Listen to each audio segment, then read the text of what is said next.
Ito na guys, temporary. So, first one, yan. Yan yung mga gamit namin na bihirang gamitin. Yan, kasi ito yung mga pang spaghetti, pansit, something like that. Yan yung nasa layer ng ano, sa layer nito yan, dito yan. Yan. Tapos ito naman, layer nito is ito na. Yan.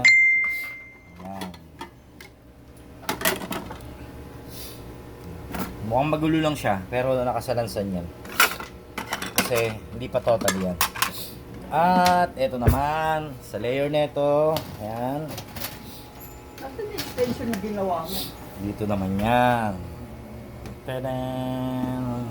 Wow! Look at that! Galing! Oh! Diba? Napaka-nice. Look at that. So nice.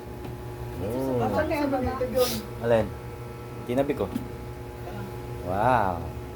So yun lang guys, sinare ko lang sa inyo kasi sinalansan ko na yung mga gamit. Ayan, pansamantagal. Ayan. Ay, ayun. Diba?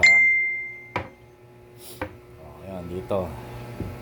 O nga pala, sa mga gustong magpagawa ng woodworking like this, cabinet, kontakin nyo lang ako, lalagay ko yung number ko dito. Tapos yan, si paring Arman siya.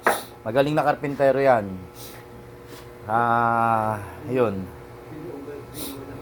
Kaya ano? Tanga, ang binuhula. Sige na. Bye-bye guys. Kung magpapagawa kayo ng cabinet, yan. Siya gumawa niyan. Tinulungan ko na. Tsaka, tinuro ko sa kanya kasi yan eh. Sa University of Woodworking. Akin na. Ano ba yun? Ito. Sige guys. Bye-bye. See you. Ano pag nilagay na?